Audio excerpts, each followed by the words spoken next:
नमस्कार दोस्तों, आपका स्वागत है हमारे यूट्यूब चैनल फार्मा लेक्चर्स में।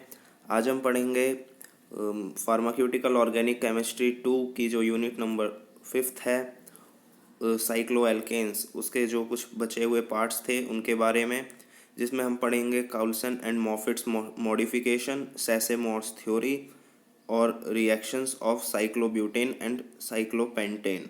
तो सबसे पहले पढ़ते हैं काउल्सन एंड मॉफिट्स मॉडिफिकेशन।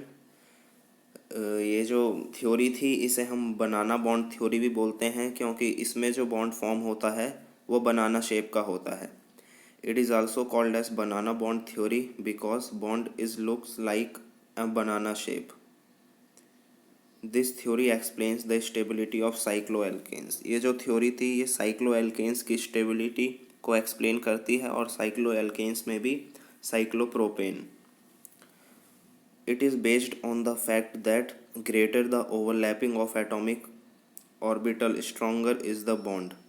इसमें थ्योरी में ये था कि जितना स्ट्रॉन्ग बॉन्ड फॉर्म होगा कार्बन एटम्स के बीच में, साइक्लोएल्केन्स जो भी है उनके बीच में जितना स्ट्रॉन्ग बॉन्ड्स होगा उतनी ही ज़्यादा स्टेबल वो कंपाउंड होगा। Stronger the bond is equals to more stable compound. जैसे साइक्लोप्रोपेन है, साइक्लोप्रोपेन में जो बॉन्ड फॉर्म होता है वो बैंड शेप का होता है, बैंड बॉन्ड, जो कि स्ट्रॉन्ग बॉन्ड नहीं होता, वीक बॉन्ड होता है। तो पुअर ओवरलैपिंग और वीक बॉन्ड, जिसकी वजह से लेस स्टेबल कंपाउंड होता है cyclopropane. Due to the formation of bent bond, the cyclopropane carbon carbon bond is weaker than normal carbon carbon sigma bond. क्योंकि जो बैंड बॉन्ड होता है वो इजीली ब्रेक हो सकता है, इसीलिए ये वीक होता है कार्बन कार्बन सिग्मा बॉन्ड से। So due to weaker bond cyclopropane is unstable and it can give ring opening reactions easily. जिसकी वजह से जो वीक बॉन्ड होता है, क्योंकि साइक्लोप्रोपेन का बैंड बॉन्ड, तो साइक्लोप्रोपेन अनस्टेबल होता है और ये बॉन्ड इजीली ब्रेक हो जाता है, तो ring opening reactions easily cyclopropane दे सकता है। जो नॉर्मल सिग्मा बॉन्ड होता है कार्बन कार्बन एटम के बीच का, उसमें जो बॉन्ड एंगल होता है वो 109 डिग्री होता है। पर साइक्लोप्रोपेन में कार्बन कार्बन के बीच में फॉर्म होता है बैंड बॉन्ड, जिसकी वजह से उसका जो बॉन्ड एंगल होता है वो डिक्रीज़ हो जाता है और 104 डिग्री तक पहुंच जाता है। ये जो बॉन्ड एंगल डिक्रीज़ होता है इसकी वजह से जो ओवरलैपिंग बॉन्ड जो फॉर्म हुआ है वो वीक फॉर्म होता है और अनस्टेबल हो जाता है हमारा साइक्लोप्रोपेन। जो बैंड बॉन्ड है जो फॉर्म्ड होता है साइक्लोप्रोपेन में, वो अनस्टेबल होता है क्योंकि उसका बॉन्ड एंगल 109 डिग्री से कम होता है। और साइक्लोब्यूटेन में जो बॉन्ड एंगल होता है वो 109 डिग्री होता है, इसीलिए साइक्लोब्यूटेन ज़्यादा स्टेबल होता है साइक्लोप्रोपेन से, बॉन्ड एंगल ज़्यादा होने की वजह से। अब हम पढ़ेंगे एक और थ्योरी जो है सेसे-मोर्स थ्योरी। सेसे एंड मोर proposed this theory in 1918 to explain about the stability of cyclohexane and higher cycloalkanes, cycloheptane और cyclooctane। जो सेशे और मोर्स थे उन्होंने ये थ्योरी दी थी 1918 में, जिसने स्टेबिलिटी बताई साइक्लोहेक्सेन्स की और उससे बड़े जो साइक्लोएल्केन्स होते हैं जैसे साइक्लोहेप्टेन और साइक्लोऑक्टेन और उससे आगे। According to Bayer's members higher than cyclopentane should be increasingly unstable, जो कि इनकी थ्योरी की एक लिमिटेशन थी।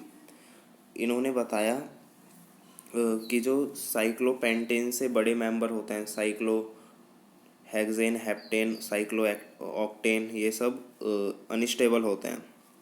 According to Sachse Mohr theory, cycloalkanes are not in a plane, coplanar नहीं होते, वो किसी एक प्लेन में नहीं होते, वो मतलब कि वो 2D और 3D स्ट्रक्चर्स में भी एग्जिस्ट करते हैं, 2 या 3 प्लेन में उनका स्ट्रक्चर होता है। सेसे-मोर्स ने बताया कि अगर साइक्लोहेक्सेन या उससे जो बड़े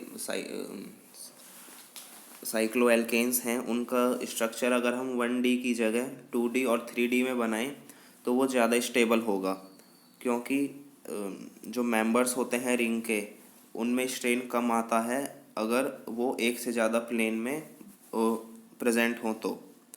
Sassemore's theory proposed that higher member rings are free from strain if all the ring carbons are not forced into one plane। अगर उन्हें अलग अलग प्लेन में लोकेट किया जाए और ऐसा डायग्राम बनाया जाए, स्ट्रक्चर बनाया जाए जो कि 2D या 3D में हो, तो उनमें स्ट्रेन कम आएगा बॉन्ड्स पे और वो स्ट्रॉन्ग बॉन्ड होंगे, जिसकी वजह से स्टेबिलिटी ज़्यादा होगी। साइक्लोहेक्सेन की इन्होंने दो स्ट्रक्चर्स बनाए, दो शेप बनाई। पहली थी बोट शेप और दूसरी थी चेयर फॉर्म। जो चेयर फॉर्म थी वो ज़्यादा स्टेबल फॉर्म थी साइक्लोहेक्सेन की, और जो चेयर फॉर्म थी उसमें भी दो पोजीशंस हो सकती थी। पहली एक्सियल पोजीशन जो कि परपेंडिकुलर होती है प्लेन के, और दूसरी थी इक्वेटोरियल पोजीशन जो कि प्लेन के पैरेलल थी, अराउंड भी बोल सकते हैं। नेक्स्ट हम पढ़ेंगे reactions of cyclopropane and cyclobutane. जैसा कि हमने पढ़ा था कि जो साइक्लोप्रोपेन होता है वो ओपन चेन रिएक्शंस इजीली दे देता है, क्योंकि वो बॉन्ड फॉर्म करता है जो कि अनस्टेबल बॉन्ड होता है, इजीली वो ब्रेक हो जाता है। तो रिएक्शंस देखते हैं। सबसे पहले आती है रिएक्शन विथ मिनरल एसिड्स। जो साइक्लोप्रोपेन होता है उसमें हाइड्रोहेलोजिनेशन हो जाता है जब उसका रिएक्शन कराते हैं मिनरल एसिड से, और वो लीनियर एल्काइल हैलाइड हमें प्रोवाइड कराता है। रिएक्शन आप देख सकते हैं।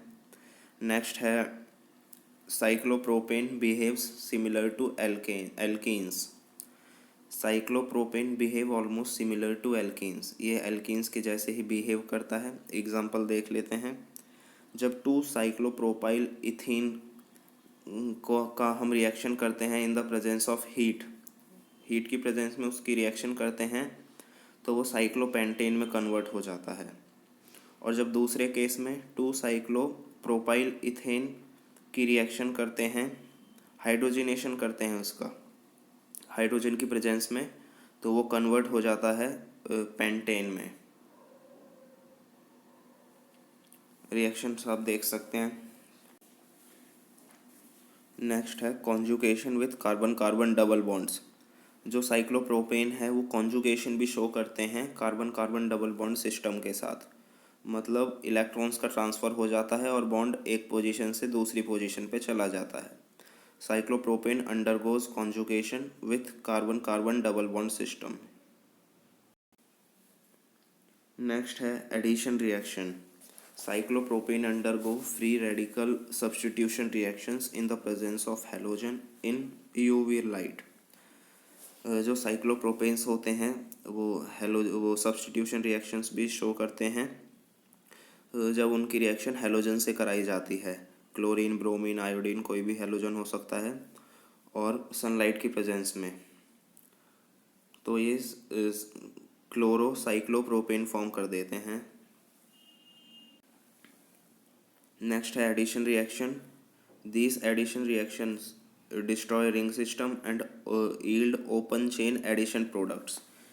ये जो एडिशन रिएक्शंस होती हैं इसमें साइक्लोप्रोपेन का जो रिंग सिस्टम होता है उसमें से एक बॉन्ड ब्रेक होता है और एक ओपन सिस्टम बन जाता है।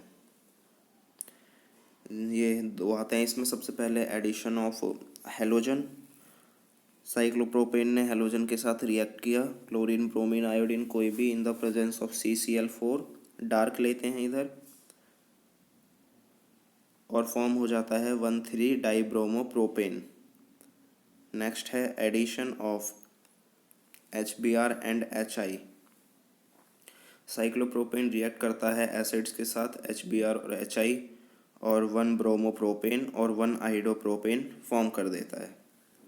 क्लोज्ड चेन स्ट्रक्चर से ओपन चेन स्ट्रक्चर फॉर्म हो जाता है। नेक्स्ट हम पढ़ेंगे रिएक्शंस ऑफ साइक्लोब्यूटेन, जिसमें सबसे पहले सब्स्टिट्यूशन रिएक्शन आती है।